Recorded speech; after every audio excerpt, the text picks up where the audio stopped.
What's shaking, everybody? My name is MrScaryMuffin. Welcome to yet another episode of Thoughts, Talks, and TF2. And, sometimes I feel like I'm running out of things to say. Luckily, I do write down notes about things I want to talk about in future weeks.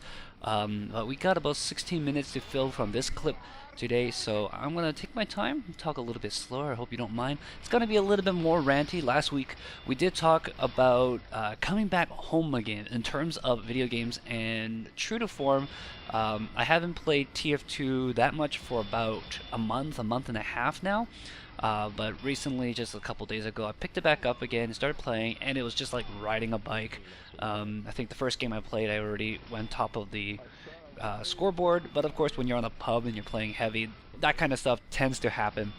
This clip, of course, is not from that time. I just started recording, starting yesterday again, a couple games on one new map, Mercy, which is a capture the flag map, and then I did a couple more for Frontier, and I can't remember what was the other one, but yeah, I don't know, we're gonna start repeating some maps now. It's because there's just not that many maps. I've always wanted to try to show new stuff, but I'm going to try to see if I can find some good games out there, and maybe ones that aren't super duper long. Anyways, this week is a non-gaming week topic. It is life is always better on the internet, and the topic being life is always better on the internet is not necessarily meaning that it's good to live your life on the internet.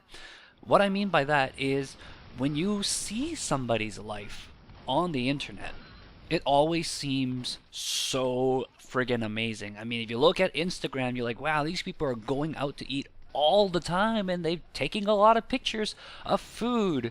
I don't know who actually looks at people's pictures of food other than my wife and her friends. They just, things like that happen.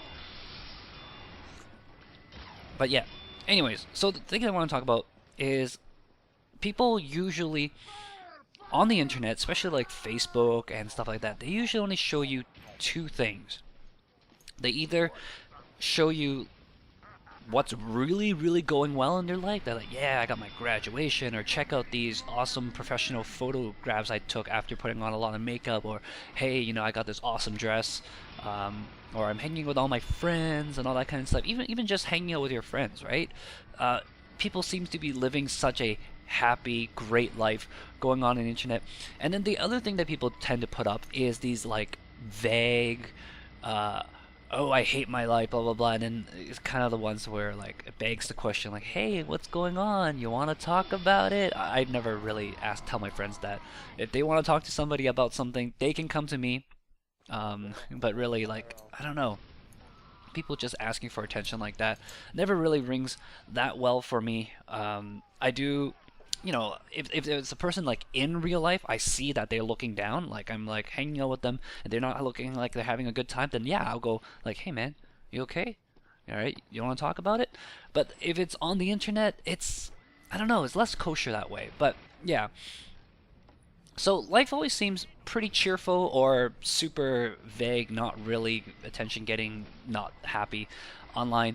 But it was an interesting thing because people usually only see the best side of other people's lives, right? And then they tend to formulate these kind of ideas about them.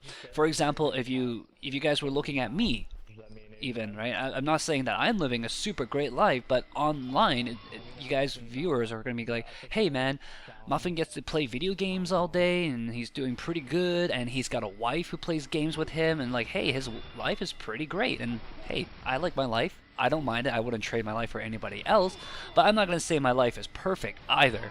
Oh gosh, that was a headshot. I am watching the video clip as I'm talking right now, and I might get a little bit distracted about this as well. But yeah, I mean, like, it's easy to see somebody else's life and feel really bad about your own life. Because, you see the things that people have done and you feel like, well, I haven't really done that much myself.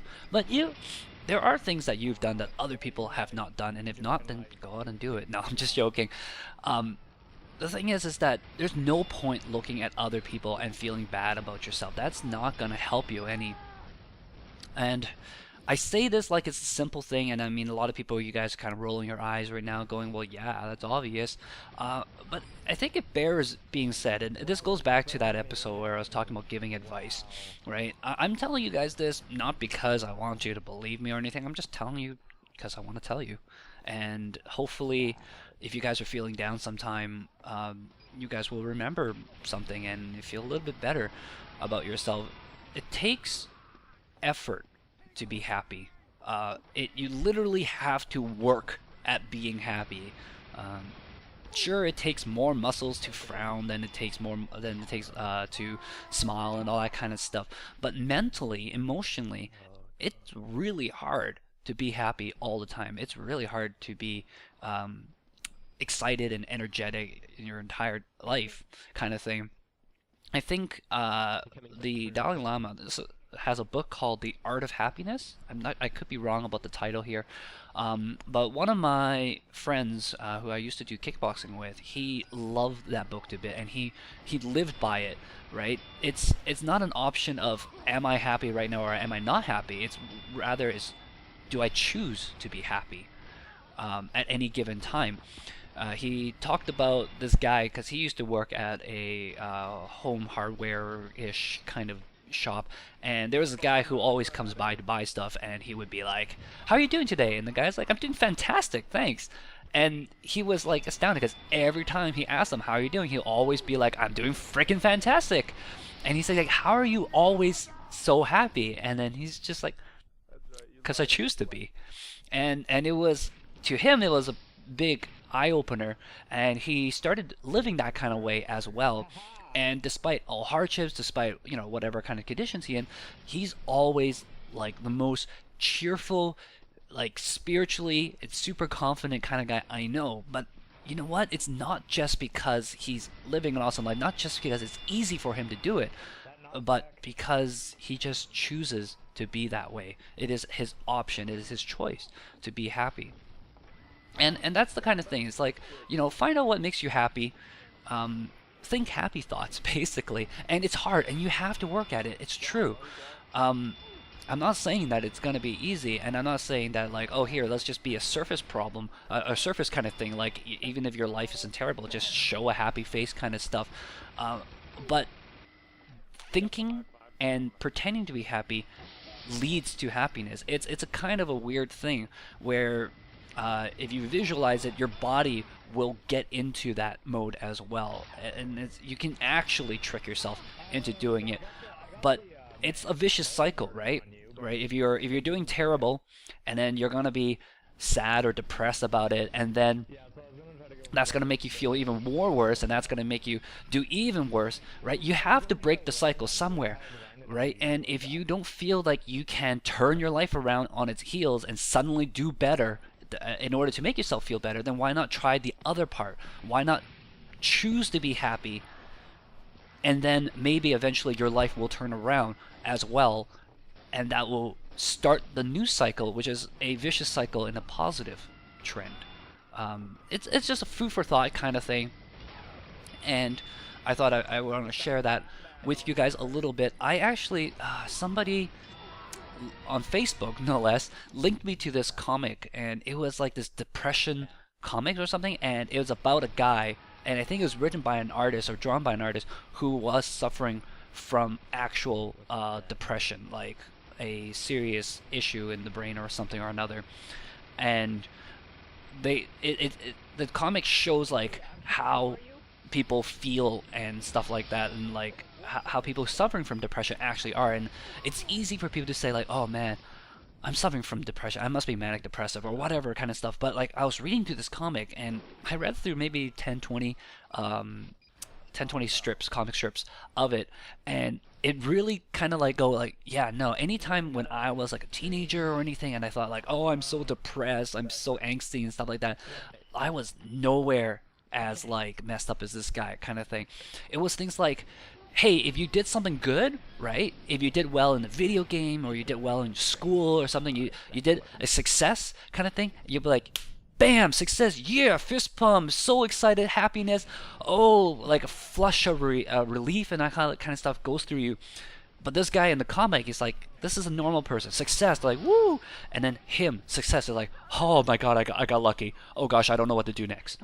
It's like, even being successful causes more anxiety. It's like an anxiety problem. And it gets even more anxious and makes them, like, can't even do it better. And it's kind of funny because, if you guys read Penny Arcade, one of the guys, Gabe, his name is Mike K or something like that. He actually has a bit of anxiety issues himself. Apparently, he takes some kind of medication for it or another. I don't really know. But yeah, and it was interesting because he was talking about how like the fact that he takes pills makes him anxious, and then the fact that, geez, spies, spies everywhere. But yeah, the fact that he takes pills makes him anxious, but he has to take the pills to make him not anxious. But the fact that he does it anyways, and like you can't really overload your you can't override your own emotions with drugs kind of stuff.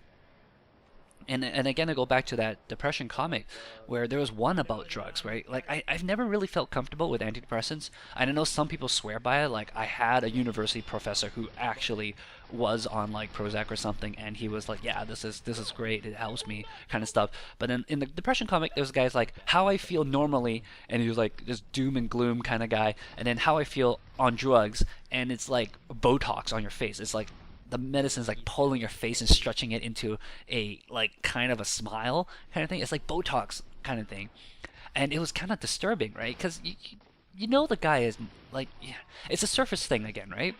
And sometimes it's not enough. I don't know. It's kind of a hard topic to talk about, but the good news is that the vast majority of you guys listening, which will probably be about 7, maybe. I think my viewership's starting to decrease recently, but yeah, the vast majority of you guys listening, you guys aren't at that point. You guys aren't at the point where you need medication or anything like that. You guys can live your own life and be perfectly fine. Oh goddamn Pyro! Why do you steal my health pack? Rinse win. But yeah, you guys aren't at that point where you need medication or whatever. You guys are just living your life, and you are, for better or for worse, what they consider to be normal. And be thankful for as simple as that, right? I mean, depression is kind of a first world problem.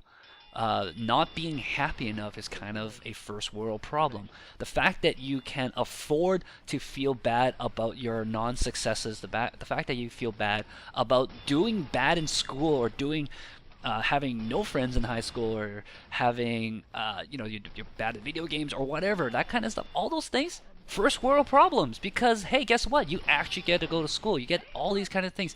And, I mean, people they aren't thankful enough, during Thanksgiving even, all that kind of stuff, about all the simple stuff. There's a lot of reasons to be happy for, and it doesn't make you feel better for me saying that kind of stuff, but it's out there, and there are things that you can find to be thankful for. And at the end of the day, you have people that care for you, and if you don't think there's people that care about you, hey, I care about you guys. Come talk to me. I'll listen to you guys. But yeah, that's basically the gist of what I wanted to say.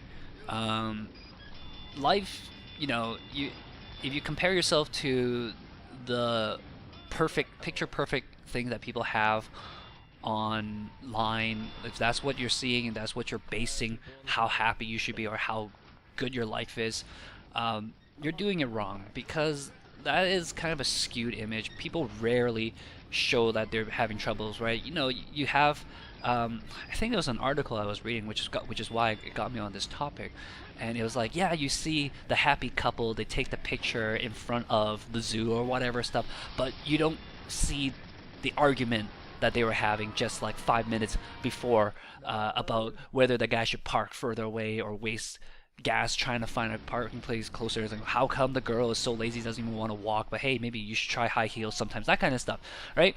My wife doesn't wear high heels, so that wasn't about me. She also doesn't mind if I park far away. I make her walk as often as I can. But yeah, so like you see that, and then you see like this awesome meal that somebody cooked for somebody, but you don't see all the friggin' dishes that has to be done, and how greasy and sticky and how difficult it is, and also like the 5 hours it took to make it, kind of stuff. All you see is the food, right? You don't see all the terribleness, that all the work that takes to get to that point. Um, Work in terms of making the food, work in terms of keeping a relationship and being happy in a relationship, because relationships, you're gonna argue, all right? It's part of it. It shows that you guys care about each other, kind of thing. But yeah, that's the kind of stuff that you have to think about a little bit. Don't base yourself off of the picture perfect stuff. It's no longer about like the fake picture perfect stuff that we see on television. It's about what we actually see in a quote unquote like reality TV way, but it's online. It's the social media, it's the Facebook, it's the other things that we see from other people. And yeah, don't compare yourself to that kind of stuff. Compare yourself to yourself, right? You can never be better than anybody except yourself. So strive to improve yourself. Strive to be happier you, and get there. Nothing else left to say about that, guys. That is all for this week. I hope you guys enjoy this episode. Get out there, be happy, do things, make yourself better, and feel better for it. Have some successes, enjoy them, and be glad that you're not the other people. See you guys next week. Thanks again. Give a thumbs up or a comment if you please. Ciao.